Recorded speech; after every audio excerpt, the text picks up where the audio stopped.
அப்படின்னா மனிதனும் தெய்வமானால் சாத்தியமாகும்.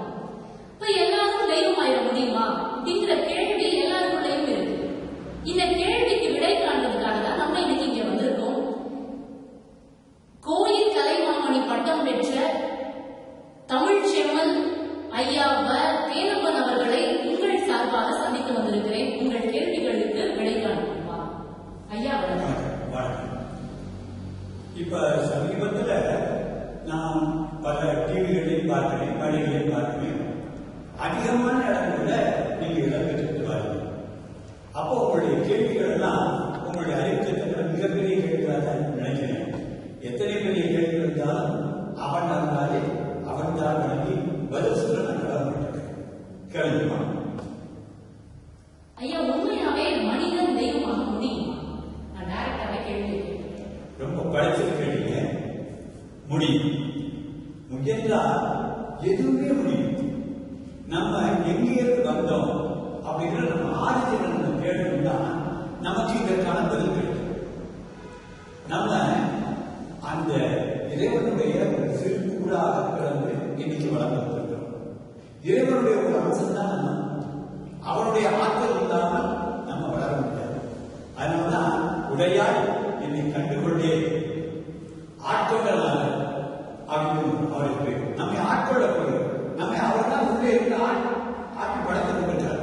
அந்த சிவசக்தியை நம்ம எப்படி பெருக்கிறது அப்படிங்கிறத நம்ம பார்க்கணும். அதற்கு தியானம் மிகப்பெரிய பதிலாக அமையும். தியானத்தின் மூலம் கண்டிப்பாக ஒவ்வொரு மனிதனும் நினைத்ததையெல்லாம் பெறக்கூடிய தெய்வீகாக பெற முடியும். இது கேட்கறதுக்கு ரொம்ப சரியா இருக்கிற மாதிரி இருக்கு இல்லையா?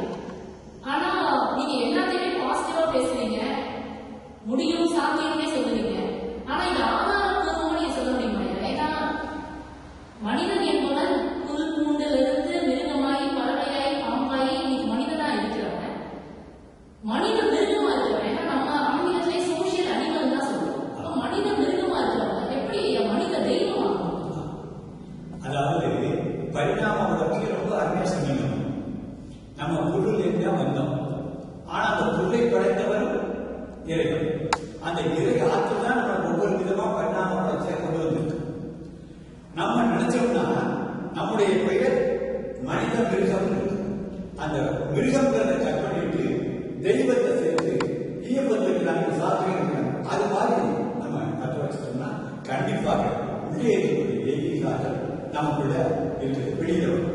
அப்ப நம்ம தெய்வம்.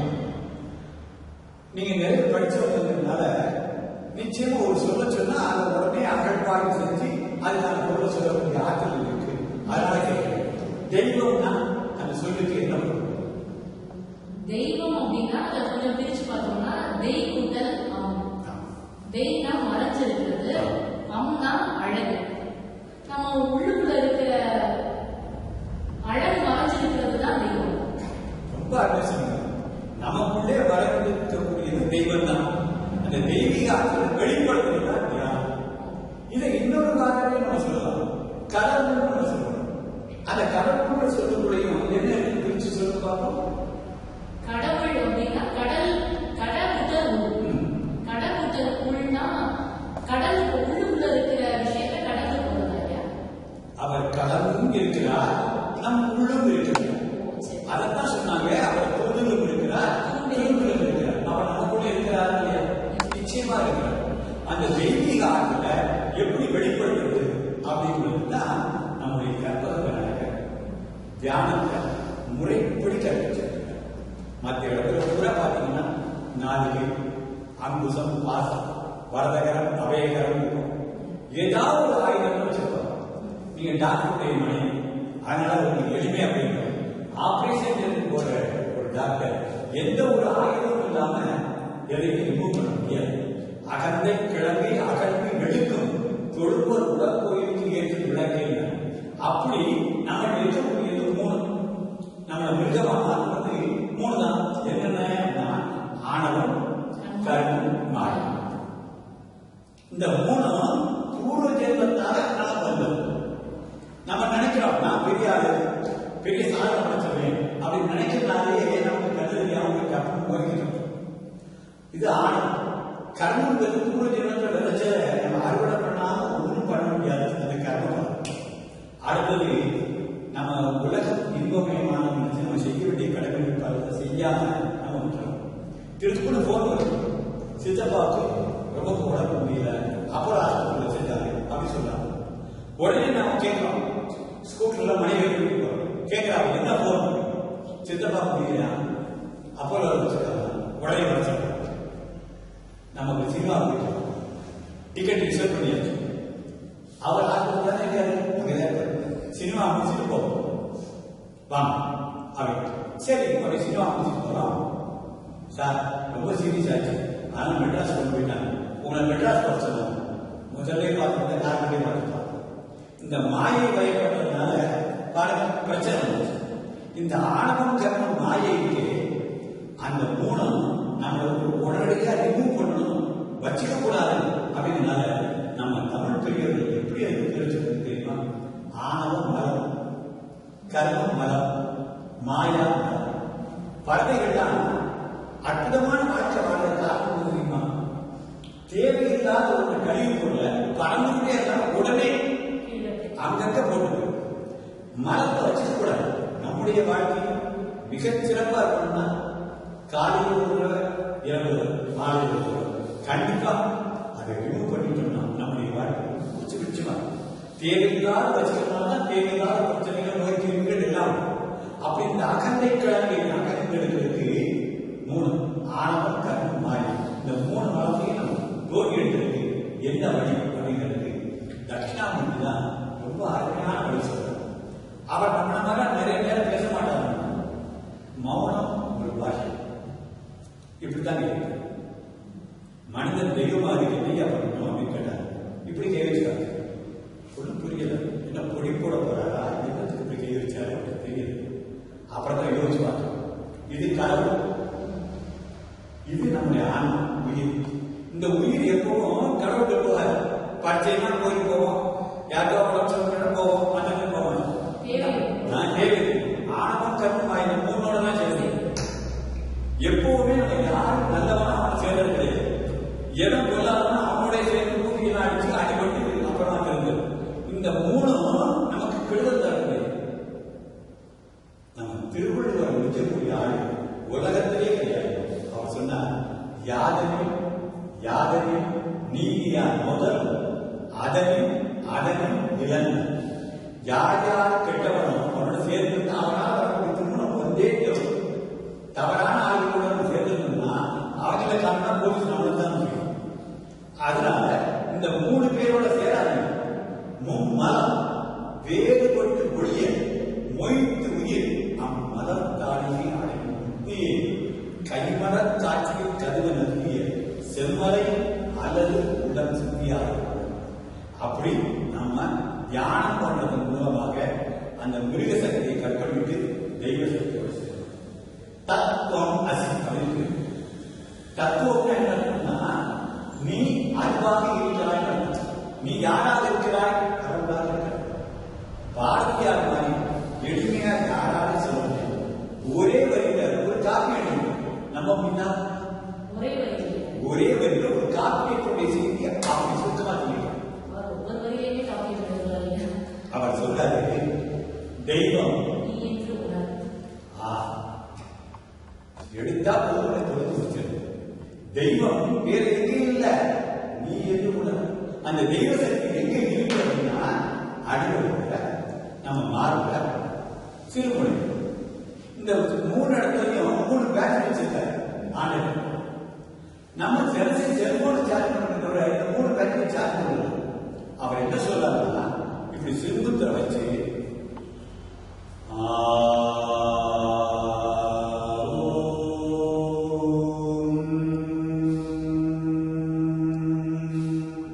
இப்படி சொல்ல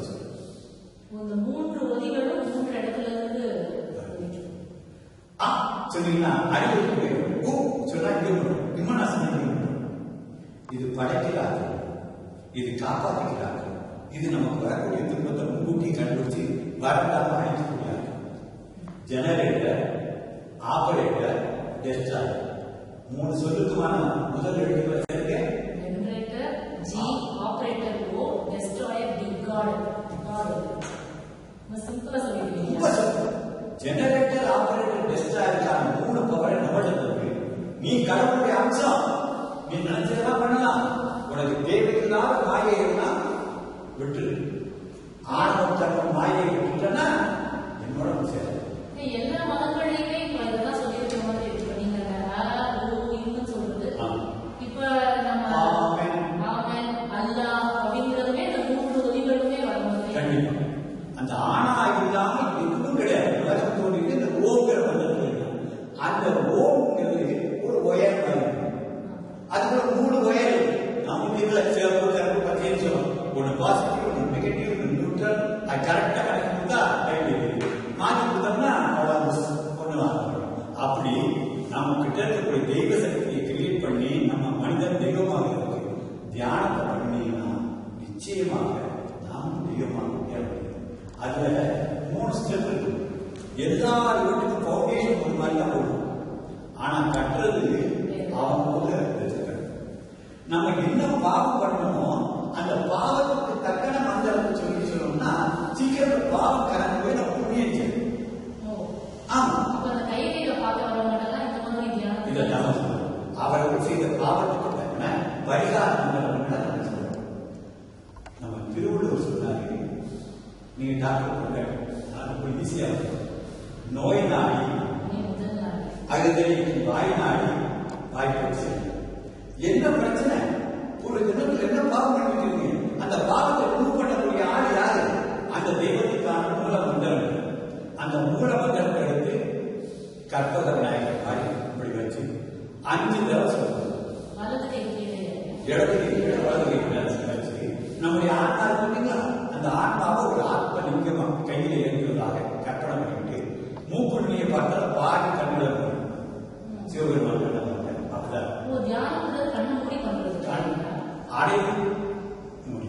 உலகத்தை நான் பார்த்தேன். நான் எனக்கு உள்ளே இறைவனை பார்த்தேன். அவருக்கு நான் வேறு இறைவன் வேறு இல்லை அப்படிங்கிறது ஒன்றுனா தியானம். தியானம் இல்லை ஒன்று அப்படின்னா தத்துவம். அந்த தத்துவத்தை உணர்ந்து இப்படி கை வச்சு நமக்குரிய மூல மந்திரத்தை சொல்றோம். அந்த மூல மந்திரம் லட்சக்கணக்கில் இந்த இடத்துல பார்வையில் வந்த கட்சியராக வந்த நம்ம சூப்பர் ஸ்டார் ரஜினிகாந்தனுடைய குரு பாபாஜி தான் இந்த இடத்துக்கு வந்தார். இந்த 64 பாம்பு குத்து இருந்துச்சு. இந்த ஒரு இடத்துல மட்டும் 6 அடி கோயிலுக்கு ஒரு பாம்பு குத்து இருந்துச்சு.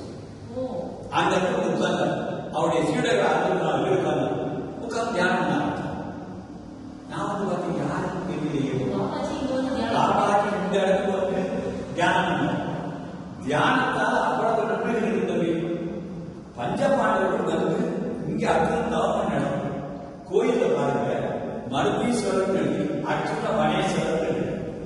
அர்ஜுனன் தங்களை வணங்க பக்கத்தில் இருக்கக்கூடிய உண்ணாமலை சின்ன குன்று மலை உண்ணாமலை. அதுல பாத்தீங்கன்னா பஞ்சபாண்டவர் படுக்கை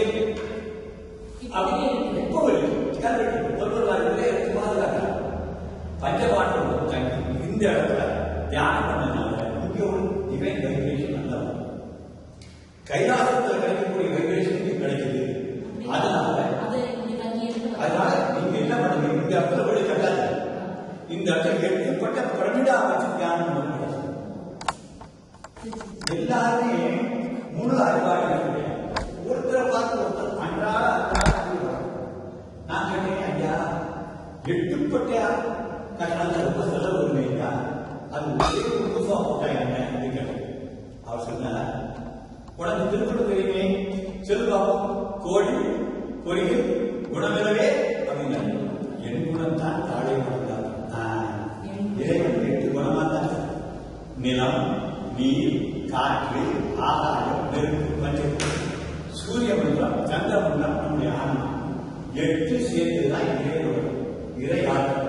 அந்த இறை ஆற்றல தெய்வம் நீங்க என்ன குணம் பாக்கியா சொன்னால அந்த தெய்வீக ஆற்றல் பெறுகிறதுக்கு 8பட்ட பிரமிடா இந்த மண்டபத்தை கட்டி இங்க உட்கார்ந்து கைதையை பார்த்து அவருடைய பாவம் என்னவோ அதுக்கான பரிகாரம் சொல்லி மந்திரங்கள்லாம் போட்ட புத்தகங்கள் கொடுத்தாரு. இதை படிச்சு அவரவர்களுக்குரிய ரெடிமேட் ட்ரெஸ் எடுத்து கொடுக்குறவங்க அது மாதிரி அவரவர்களுக்குரிய மந்திரம் இருக்கு. அந்த மந்திரத்தை காஃபி வைக்கிறவங்க ஒரு நிமிஷம் 2 நிமிஷத்துல தியானம் வந்துச்சு. ஐயா எனக்கு ரொம்ப ஆச்சரியமா இருக்கு. நான் திருப்பராயத்தில் ஸ்ரீ ராமகிருஷ்ண நவோபுரத்துல படித்தேன். சுவாமி சிவானந்தர் தான் தியானம் சொல்லிச்சிருக்கேன். எப்படி ஒரு 4 மணி நேரம் 6 மணி நேரம் தியானம் பண்ணா நான் கற்பிச்சிருக்காங்க. இன்னும் சில பேர் தெரியாம 3 மணி நேரம் தான் தியானம் பண்ண சொல்றாங்க. அதெல்லாம் தேவையில்லை. இறையாற்றோடு ஒன்றுவது மனம் ஒரு நிமிஷம் பண்ணினாலும் அதனால நான் சொல்லித்தர அந்த கற்பனை அந்த ஆத்மீக தியானத்தை சொல்லிட்டாரு. அதை நீ வளர்க்கணும் சொல்லுவோம். நிச்சயமா எல்லாரும் வளர்க்கிறாங்க. ஆமா நான் முதல்ல கூட நம்பலாம். பாத்தீங்கன்னா 20 வருஷமா என்னென்ன பிரச்சனை இருக்கோ அவ்வளவு பிரச்சனைக்கும் தீர்வாக அந்த சுவாமிகள் கொடுக்கிறேன். முதல் ஸ்டெப் ஆவோயம் அப்படிங்கிற அந்த 3 ஆவோயம் ஓம் சொல்லும். அடுத்தது இப்படி வச்சு கல்வி பண்ணா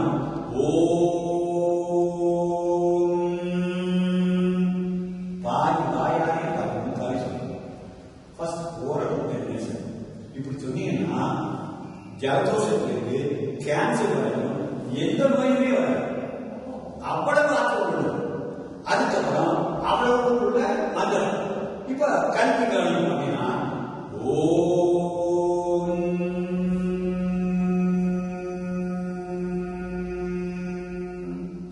ஸ்ரீ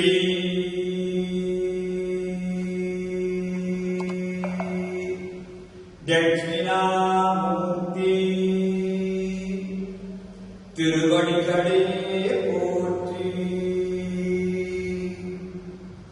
நம்ம எதுக்காக தியானம் பண்றோம் அப்படிங்கிறதுக்கு ஒரு கோடுகள் கடவுள் நம்ம கேட்டது தட்சிணாமூர்த்தி பொழுது கல்விக்காக. அதனால தேவைக்கான அறியாமை இருக்குன்னா அதை அழிக்கிறதுக்கு பவர் வரும். அழிக்கிறதுக்கான மந்திரம் எது? ஆவுல இம்மன். அந்த இம்மன்னால 5 வருஷம்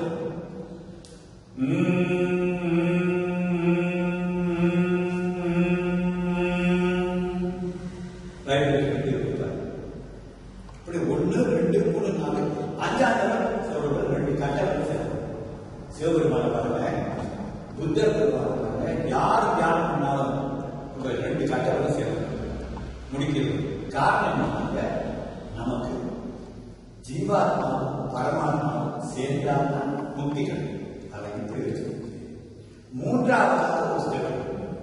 அது உலக நன்மைக்காக. முதல்ல நீங்க செஞ்சது நீங்க நல்லா இருக்க, இப்படி நீங்க ஆத்மீக தியானம் செஞ்ச உங்க குடும்பம் நல்லா இருக்க, அடுத்தது உலகம் நல்லா இருக்கணும், உலகத்தால நீங்க நல்லா இருக்கணும் அப்படிங்கிறதுக்காக ஓம் சாந்தி ஓம் சாந்தி ஓம் சாந்தி அப்படின்னு சொல்றோம். அது ஏன் 3 சொல்றோம் அப்படின்னு சந்தேகம் வரும். வாங்க பக்கத்துல ஒரு படம் இருக்கு, அந்த படத்தை காமிக்கிறேன், அதை சொன்னாங்கன்னா அதை பாத்தீங்கன்னா முழுமையான நம்பிக்கை வாங்க. ஆமா, எப்பவுமே நம்ம புத்திசாலிகளை காட்டணும். நல்ல புத்திசாலியோட பேசுறது ஒரு தனி மகிழ்ச்சி. அதனால கேட்கிறேன், இங்க இருக்கு நீங்க ராமேஸ்வரம், உங்களுக்கு அடிக்கடி அதிகமாக இங்க பேசிட்டீங்க, அடுத்து மதுரை ஒரு 5 மணிக்கு மீட்டிங் வச்சுருக்கீங்க, அடுத்த மீட்டிங் போகணும். ஆனால் உங்களுக்கு இடையில ஓய்வு எடுக்க நேரம் கிடையாது. வேகமா போடுறதுக்கு இங்க இருந்து ராமேஸ்வரம் போடுறது காரணம் எத்தனை டயர்? ரொம்ப எளிமையான கேள்வி மாதிரி இருக்கு. காரணம் 4 டயர் இருக்கணும். வேற ஏதாவது சுற்றமா நீங்க கேட்கறீங்க. கார்ல எத்தனை டயர்? 4 டயர். நல்லா யோசிச்சுமா, உங்க கணவரும் உங்க அப்பாவும் தொடர்ந்து கார் ஓட்டணும்னா உங்களுக்கு தெரியாது. தனியா ஸ்டெப்னு வச்சுக்கணும். நம்ம மனுஷன் புத்திசாலிகிட்ட என்ன பண்ணணும், எங்கேயாவது ஒரு இடத்துல பஞ்சரா நம்ம நிப்பாட்ட நேரம் இல்லை, உடனே அதே மாட்டிட்டு போயிடலாம் அப்படின்னு நினைச்சு நம்ம 4 கீருக்கு போல 5 கீழ் வச்சுக்கணும். நம்மளை காட்டி கட்டிக்கார நம்மளை படிச்சாரு. அவர் என்ன பண்ணுவாரு, நமக்குள்ள 6 சட்டம் வச்சுருக்காரு.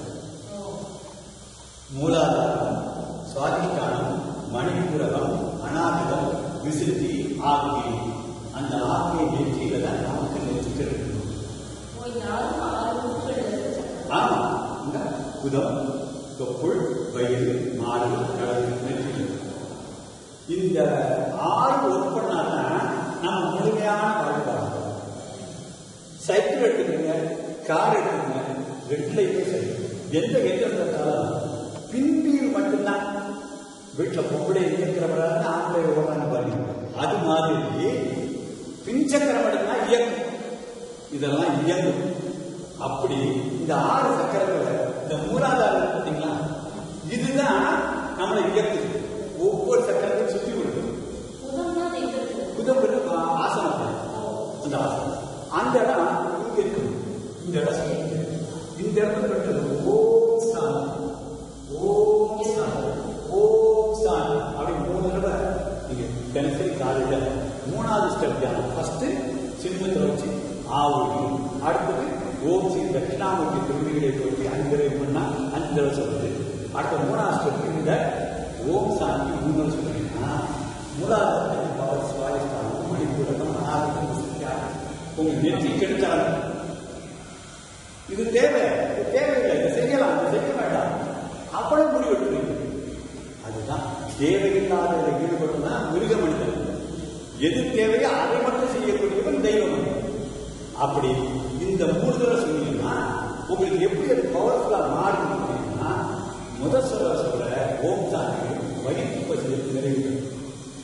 நம்மளை வாழ வைக்கக்கூடியது பசிதான். பசிக்கே இல்லைன்னு வச்சுக்கோங்க, நீங்க வர இந்த முறையில பார்த்துருப்பீங்க, உங்க கணவர் வர எங்கேயாவது ஒரு முறையில் பார்த்துருப்பாரு. ஆனா பசிக்கு ஆண்டவன் 3 விதமா வச்சுருக்காரு. 1 வயிற்று பசி, டயத்துக்கு சாப்பிடும், உடம்பார் அடி உயிரார் அடிவர், திடம்பட மெய்ஞானம் சேரவும் மாட்டான். திருமூலர் அற்புதமா சொல்லிக்கிறார். திடம்பட மெய் ஞானம் சேர்த்தல் வெட்டி உடம்பை வளர்க்கிறது, உயிர் வளர்க்கிறது. ஆக இந்த மூலாதாரத்தில் ஓம் சாந்தி ஒரு தடவை சொன்னா டயத்துக்கு சாப்பிட வைக்கணும். எந்த இதுவும் உங்களுக்கு கவலை இல்லை, கிருகிரு வரும், சாப்பிட வச்சுக்கணும்.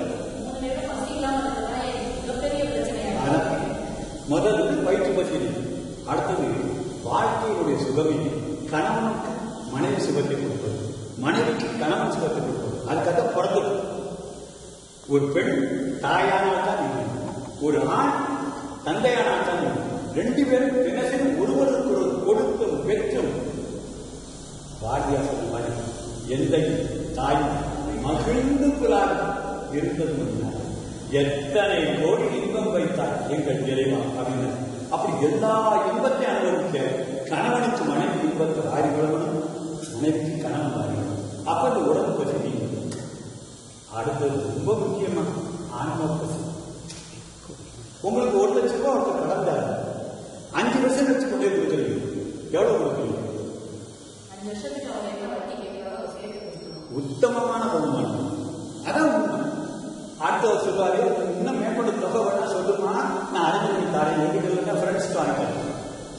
நீங்க சொல்றீங்க உங்க டாக்டர் தாங்க என்ன செய்ய 5 போனா என்ன 5% தானே ஆச்சு.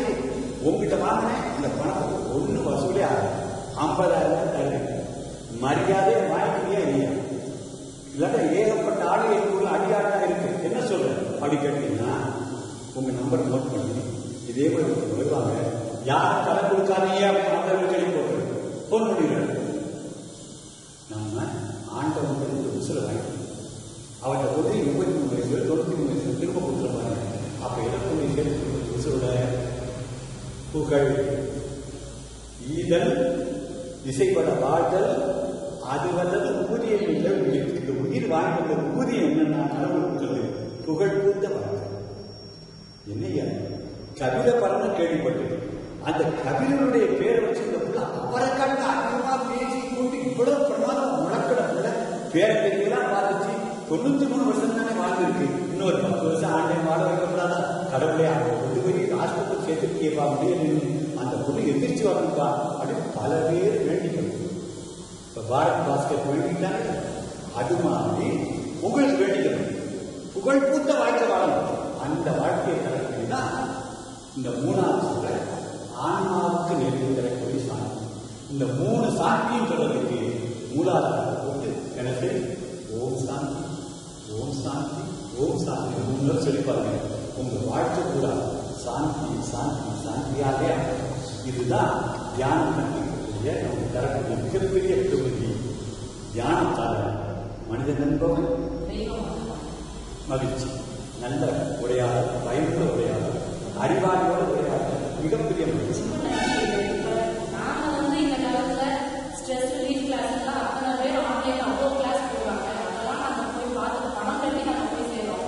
ஆனா இந்த மாதிரியான ஞான விஷயங்கள் எல்லாம் தெரிஞ்சுக்கும் பொழுது நம்ம முன்னோர்கள் ரொம்ப முன்னாடியே இதெல்லாம் சொல்லி மகா புத்திசாலிகள். இதெல்லாம் தெரியாம இன்னைக்கு நம்ம ஸ்ட்ரெஸ் தான் பிரச்சனை நம்ம தேடி போயிருக்கோம். இது எல்லாத்துக்கும் நம்ம தீர்வு தியானம். நீங்க சொன்னது எங்களுக்கு ரொம்ப மகிழ்ச்சி.